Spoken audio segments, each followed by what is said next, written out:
নমস্কার। ডাব্লিউবিসিএস পরীক্ষার জন্য অর্থনীতি কিন্তু একটা খুবই গুরুত্বপূর্ণ বিষয়। চলুন আজ আমরা এর কিছু একদম মৌলিক ধারণা খুব সহজ করে বুঝে নিই, যা পরীক্ষার প্রস্তুতির ভিতটাকে আরও অনেক বেশি মজবুত করে তুলবে। তো কি থাকছে আমাদের আজকের আলোচনায়? আমরা মোট 5টা ধাপে এগোব।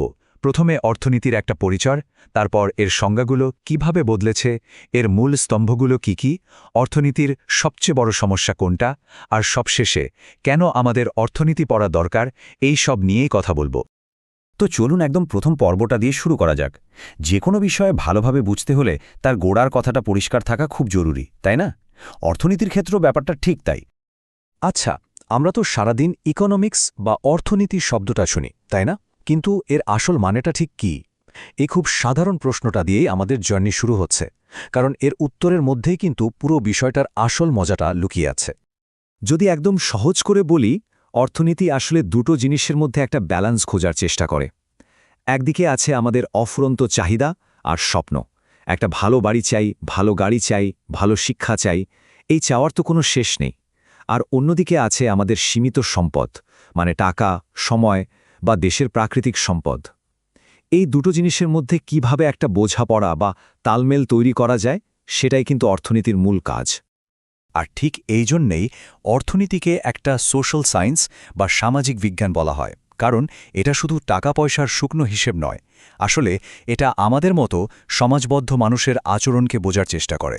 আমরা কিভাবে আমাদের কম থাকা সম্পদ দিয়ে নিজেদের অসীম চাহিদা মেটানোর চেষ্টা করি, সেই যে সিদ্ধান্ত নেওয়ার প্রক্রিয়া, সেটাই অর্থনীতির একেবারে কেন্দ্রবিন্দুতে রয়েছে। কিন্তু একটা মজার ব্যাপার কি জানেন? অর্থনীতির এই যে সংজ্ঞা, এটা কিন্তু একদিনে এমন হয়নি। সময়ের সাথে সাথে বড় বড় চিন্তাবিদরা একে একেবারে নতুন নতুন দৃষ্টিকোণ থেকে দেখেছেন। চলুন সেই বিবর্তনের গল্পটা খুব সংক্ষেপে একবার দেখে নেওয়া যাক। একেবারে শুরুতে যদি যাই, অর্থনীতির জনক অ্যাডাম স্মিথের সময়ে তখন মূল ফোকাসটাই ছিল দেশের সম্পদ। তার প্রশ্ন ছিল একটা দেশ কিভাবে ধনী হয়।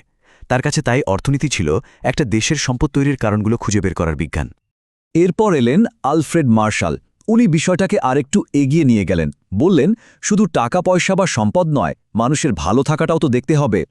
তার মতে অর্থনীতি হলো আমাদের রোজগার সাধারণ কাজকর্মের একটা বিশ্লেষণ, যার মাধ্যমে আমরা নিজেদের ভালো থাকার উপায় খুঁজি।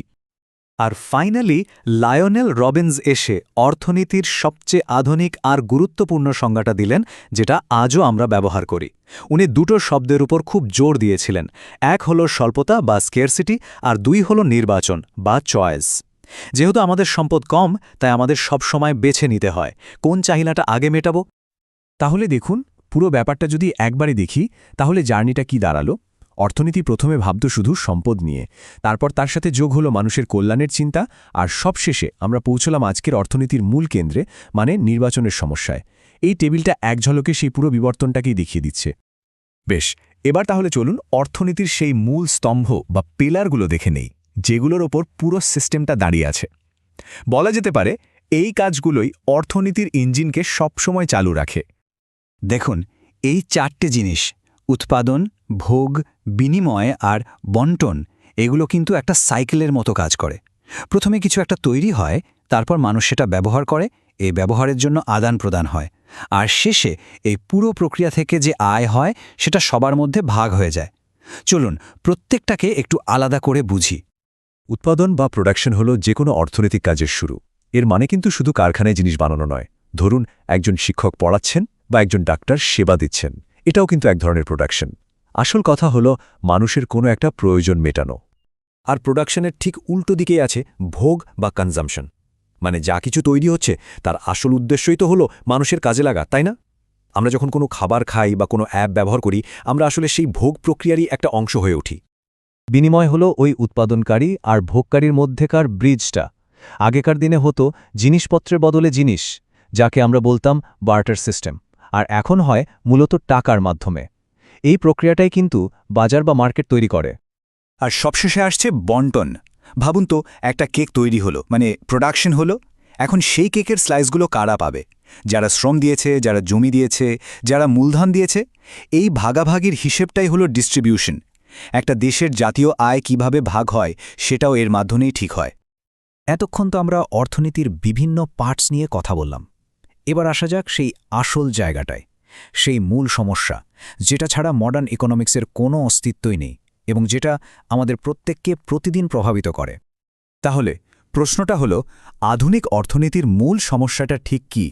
এমন কোনো সমস্যা যেটা আমাদের সবাইকে, মানে ছাত্রছাত্রী থেকে শুরু করে দেশের সরকার পর্যন্ত প্রত্যেককে ফেস করতে হয়?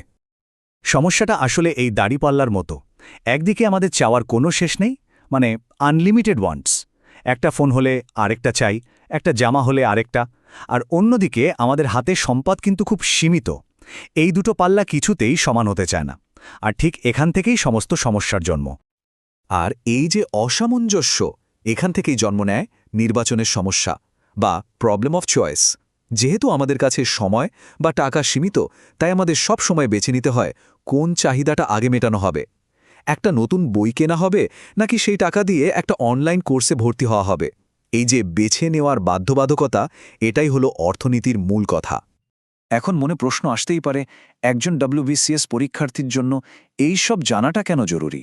বা ধরুন, ভবিষ্যতে একজন অফিসার হিসেবে এই কনসেপ্টগুলো কিভাবে কাজে লাগবে? চলুন শেষ অংশে এই উত্তরটাই খুঁজে বের করা যাক।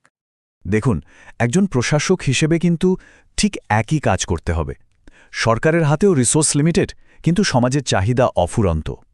তখন এই অর্থনীতির জ্ঞানই আপনাকে একটা যুক্তিসঙ্গত পথ দেখাবে। কোনটা বেশি জরুরি, নতুন রাস্তা বানানো নাকি নতুন স্কুল তৈরি করা? এই কঠিন সিদ্ধান্তগুলো নিতে আর সমাজের সার্বিক কল্যাণ নিশ্চিত করতে অর্থনীতির জ্ঞান অপরিহার্য।